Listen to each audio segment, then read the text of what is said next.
On this edition of Independent Sources, why millions of Americans could be losing access to food stamps. There's racial politics here, there's grandstanding for 2016. There are all sorts of really unseemly things which are right beneath the surface here. And fake marriages on the rise amidst the city's French populace. French people, they have to pay between $10,000 and $15,000 to the fake husband or the fake wife. Those stories and more coming up on Independent Sources.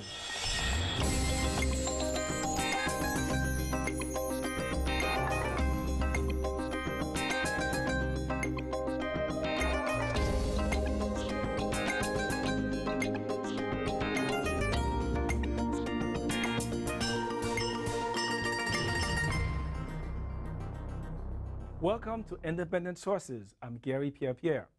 We lead off tonight with news that the House of Representatives has passed a bill that would strip billions from SNAP, the country's Supplemental Nutrition Assistance Program, commonly known as food stamps. This at a time when the number of Americans receiving assistance is at an all-time high. It's estimated that more than 3 million people in New York State alone use food stamps. Some advocates of the SNAP program are already pushing back and claiming that the bill doesn't stand a chance of being passed by the Senate. I sat down with Frederick Kaufman, author of a book about food as a commodity. We talked about the proposed cuts and the consequences for those who are already food insecure. So Fred, why now? Why is Congress passing a bill on cutting food stamps? That really is the question. Why now? We know that this bill has no future. Debbie Stabenow, who's the chairman of the Agriculture Committee in the Senate, says it is going nowhere. Obama says he's going to veto it. So the question in Washington, is this about 2016? Is this just grandstanding? Why? Is this going to redound poorly on the Republicans in the House anyway? Are the numbers growing tremendously of people on food stamps? It's very interesting how these numbers work.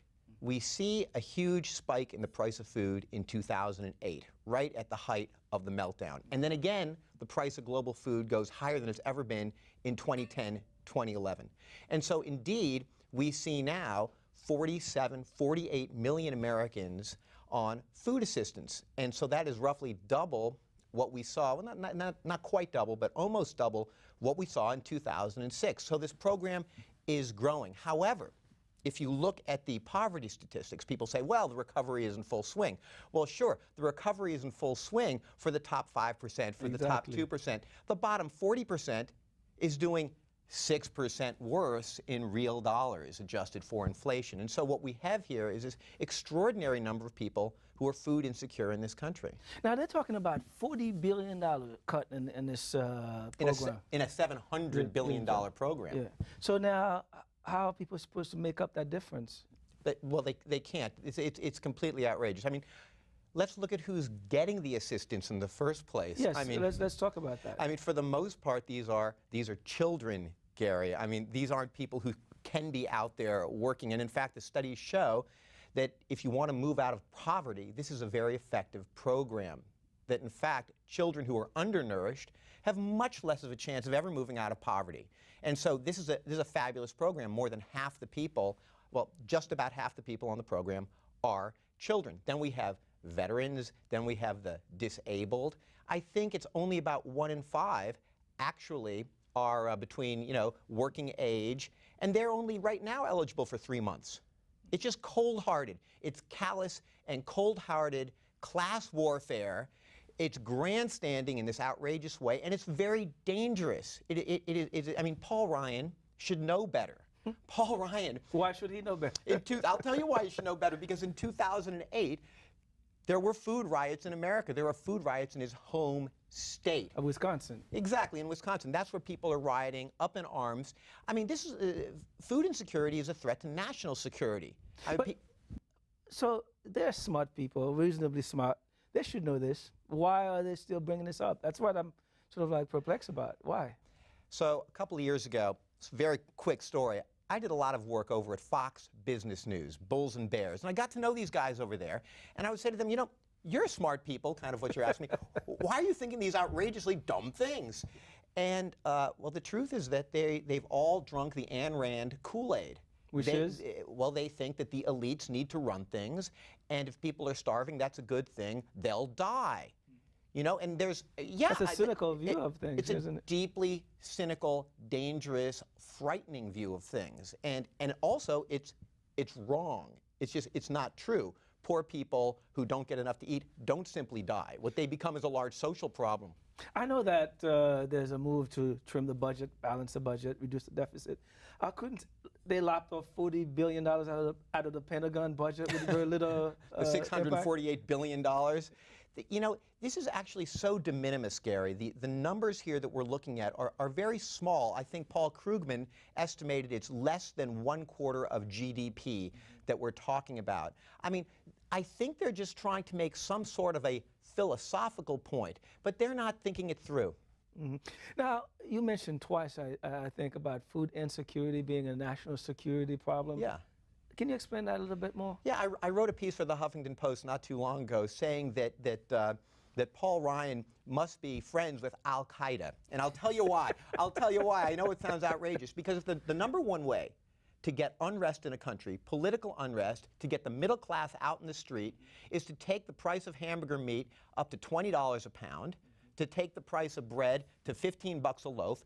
Gary, you and I are going to be out in the street then. And so this is what, when we want to foment unrest in other countries, in Iran, what's the first thing that we try to do? We go for destabilize the price. Exactly, destabilize the price of food. It's exactly what set Egypt off. It's exactly what set the Arab Spring off.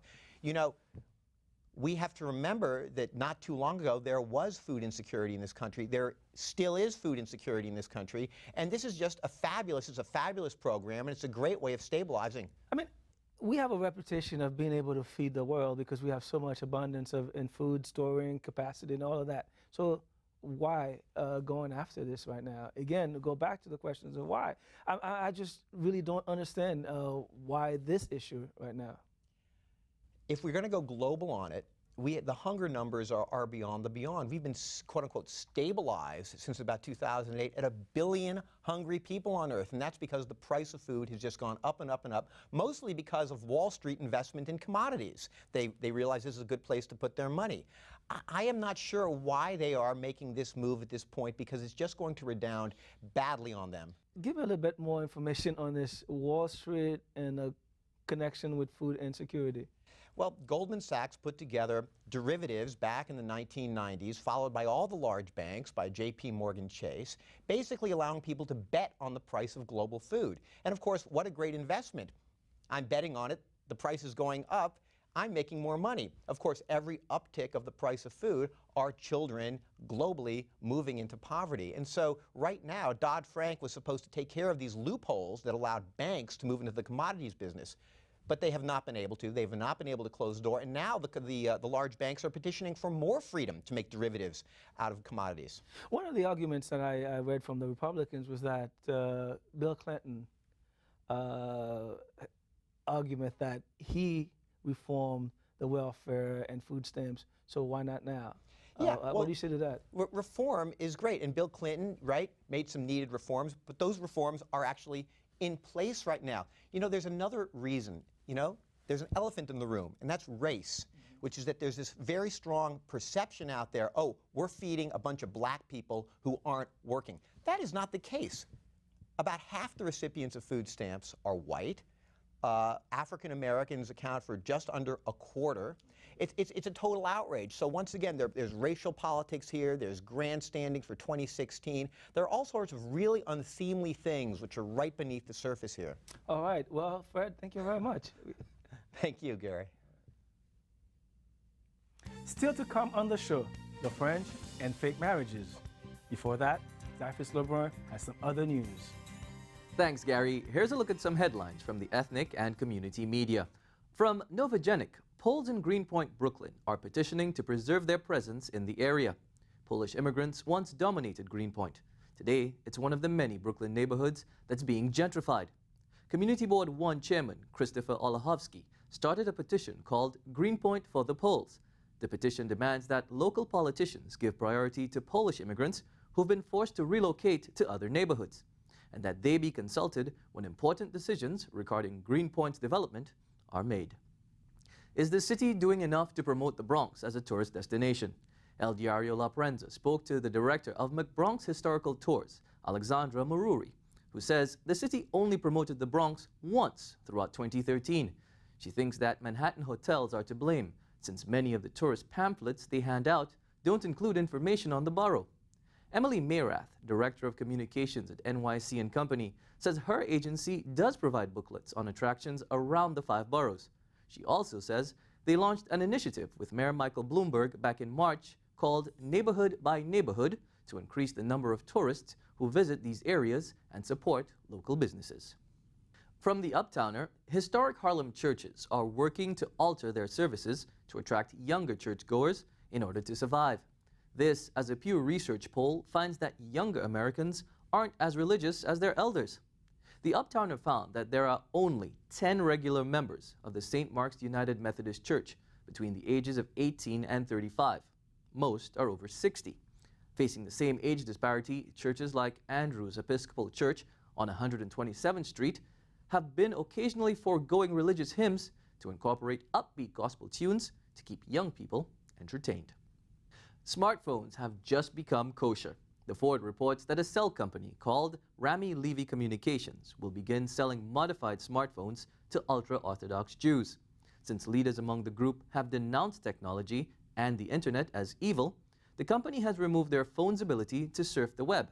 Instead, users can send and receive text messages and download helpful apps like satellite navigation and digital banking. In order to purchase the phone, consumers must apply and receive permission from their rabbi. And finally, from the Phil-Am, one woman is on a mission to make a traditional Filipino dessert a staple in America. Eileen Formances quit her job as a vice president at a PR agency to turn to baking and selling bibingka, a Filipino classic. The dessert is made with a rice cake steamed on a banana leaf and sprinkled with freshly grated coconut. Formances Americanized her treats by creating different flavors like strawberry s'more and peanut butter and jelly. She's been selling them at pop-up booths and street fairs throughout Manhattan. Those were just a few headlines from the ethnic and community media. Independent sources will be back right after this. Thanks for staying tuned. A recent article in the magazine France Amérique estimates that nearly a third of weddings between Americans and French immigrants may be fake. These sham nuptials are not a new phenomenon, as marriage is one of the easiest ways for foreigners to gain legal status. Sarah Pizon spoke with France Amérique contributor Anaïs Condomine about these illicit alliances and why there's concern that sham marriages are on the rise. Anaïs, sham marriages are not really a new phenomenon. Why are we talking about it today? Well, you're right, fake weddings have always existed, but I focused on the role played by the lawyers in this phenomenon. Why? What do they have to do in this phenomenon now? Well, I met this lawyer in New York City. She told me that 30% of her clients are actually French people that are trying to get involved in a wedding with an American citizen. So yeah, basically she helps them having the perfect file to face the immigration services. It's pretty expensive. It's like $2,000 to get a lawyer. And of course, she told me that she never helped a fake wedding to come true. But the fact is, fake weddings, they exist. We know that. And yeah, it's a blurred situation. So can you describe a little bit the steps towards these marriages? What do people do? The couple has to make a very complete file with all the economic resources and to show that they really love each other, which is totally subjective, right? Do they have to act? What does that entail? They have to take pictures and somehow to take pictures of a fake ceremony, for instance, to prove it.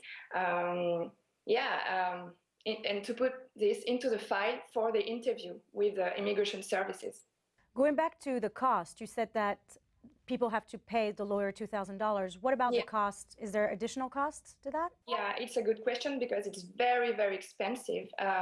French people, they have to pay between $10,000 and $15,000 to the fake husband or the fake wife.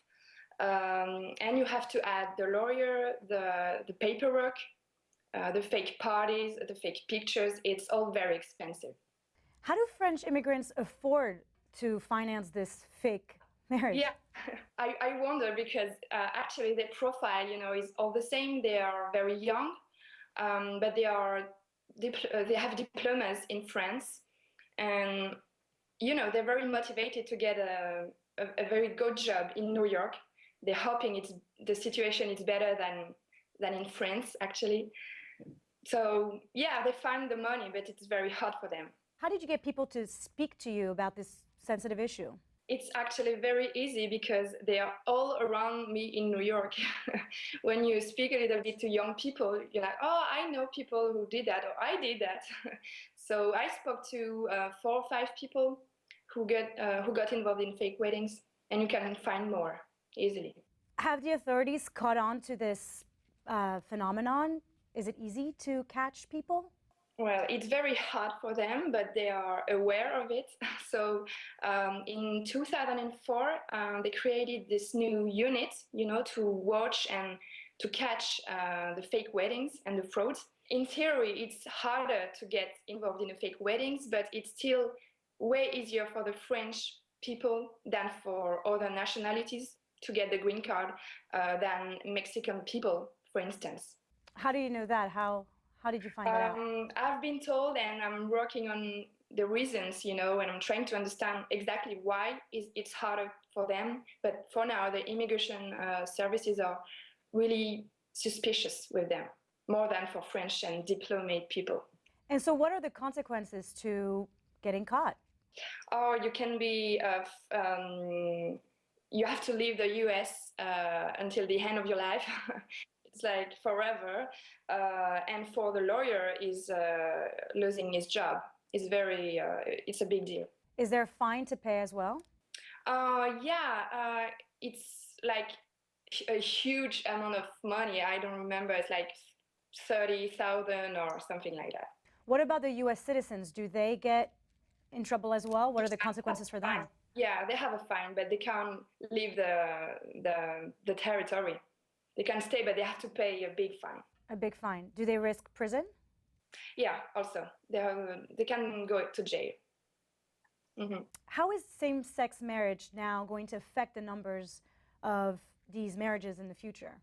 Is that going to increase? So this Republican, John Fleming, he said that there's going to be this huge increase of fake weddings because of the gay people. For now, we can't tell because it's way too soon to say so. We'll have to wait 5 years or 10 years to see if there's an increase at all, but we don't know yet. Okay. Thank you very much, Anaïs. Thank you. When we come back, who's afraid of the big bad wolf?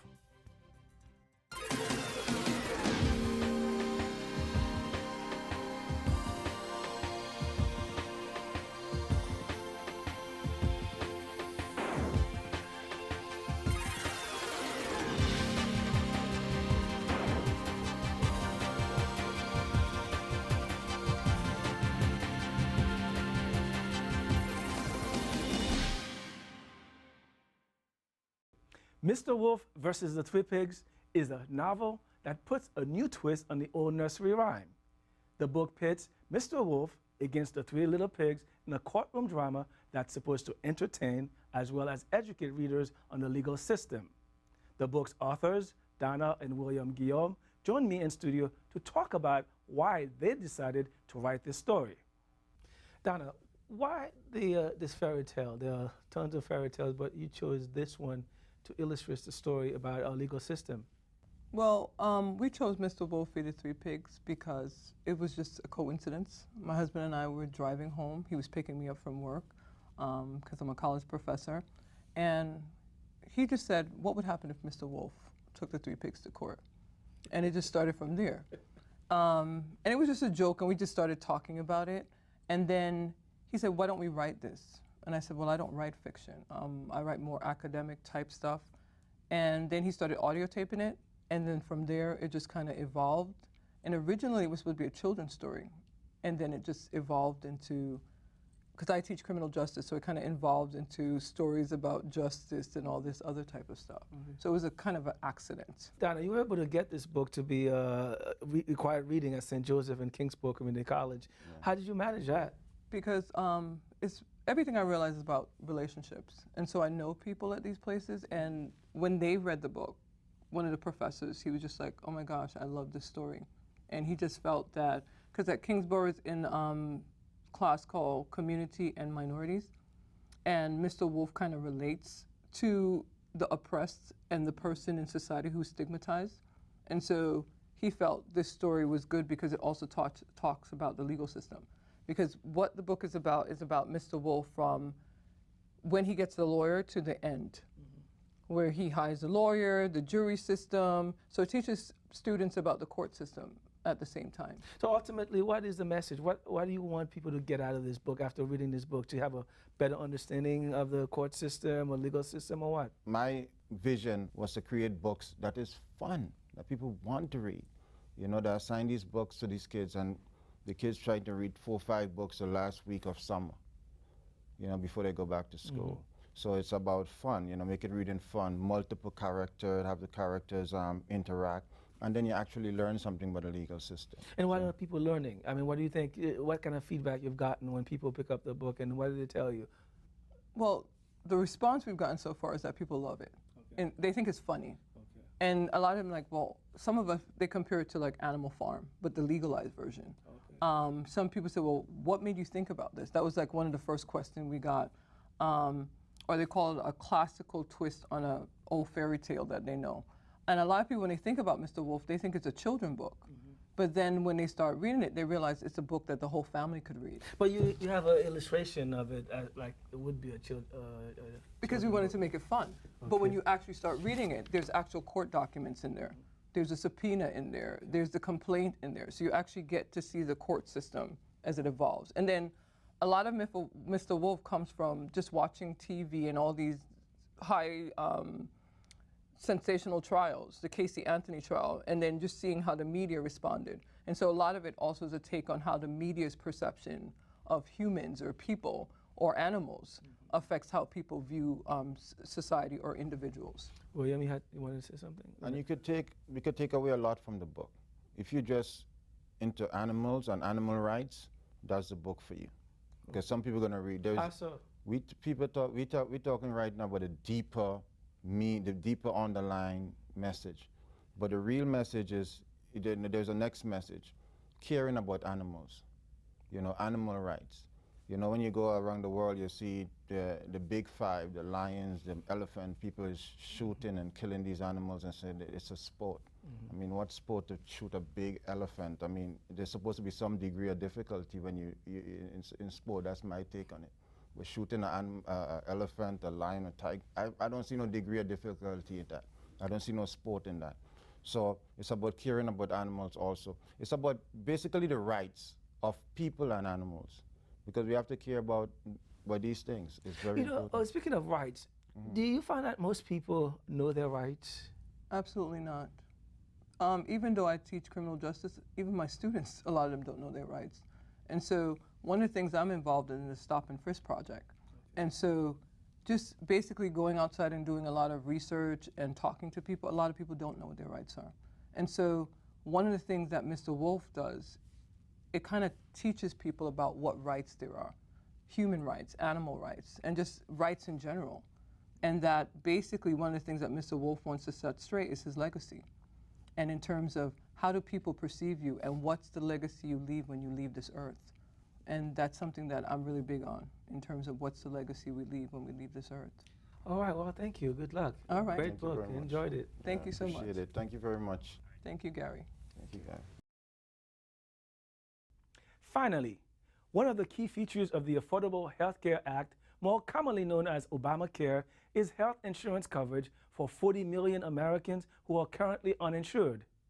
But there are other aspects of the law that provide funding to community organizations like Borican Neighborhood Health Center in Spanish Harlem. Judith Escalona tells us more about how the center has already felt the impact of Obamacare. Ms. Maria Delgado, please call extension 218. Borican Neighborhood Health Center has been serving East Harlem since 1974, delivering affordable health care to one of New York City's neediest communities. We have a mission here to provide top quality health care at little cost or no cost. We never turn away a patient. I don't think any community health center that I know of that's in business today turns away people. It's estimated that more than half of the area's 120,000 residents live below the poverty line. East Harlem also has the highest concentration of people living with AIDS in the city, and the highest rate of hospitalization for pediatric asthma in the nation. The area is predominantly Hispanic, with a large immigrant population from Mexico and parts of Africa. If their income status is such that all they can afford to pay is $10, $15, well, that's what they pay. We provide all the health care, but we go the extra step. And what are those extra steps that you're not going to get in any hospital setting? If a mother comes here in the winter and she doesn't have a coat on, but her children do, but she can't afford to buy a coat, you could be sure that she will not leave this clinic without a coat. Undocumented immigrants also receive care without regard to their ability to pay. We have to take care of our undocumented people that come to this country, because all of us better take a really good look at how we arrived here. The health center currently operates out of Taino Towers, a low-income housing complex on 3rd Avenue and 123rd Street. This fall, Borican will move into their own building across the street. That was made possible by the Affordable Health Care Act. In 2010, when the federal legislation was approved, Borican was awarded $12 million in capital funds. If we had not received Affordable Care Act dollars, we would not be able to have built a new clinic. We have been trying to raise monies for almost 14 years to be able to build a new clinic and thereby expand services. The Affordable Care Act is not perfect. It has made a good impact on this community health center. We'll be able to hire specialty doctors. For instance, we didn't have a cardiologist. We now hired a cardiologist. We hired a podiatrist. We have ophthalmology that's coming into the new clinic. We're going from 1.5 floor of clinic space to 5 floors, 4 which will be utilized to provide services to the community. The building is the first green primary care center in New York City. It's energy saving and is constructed with non-toxic and allergen-free materials. Through its program targeting small community-based clinics, the Affordable Health Care Act also provided funding for Borican's daily operations. We're bilingual, bicultural. We offer every language. We have a language bank for anyone that comes in the community, because the community is changing. It's not just a Latin community anymore. And all of this has been possible because of the Affordable Care Act. Ellie Sanchez is optimistic about the future. With immigration reform pending, she anticipates additional benefits to the East Harlem community, especially its undocumented members. Judith Escalona, Independent Sources. That's our show this week. Thanks for staying tuned. Till next time, be independent-minded.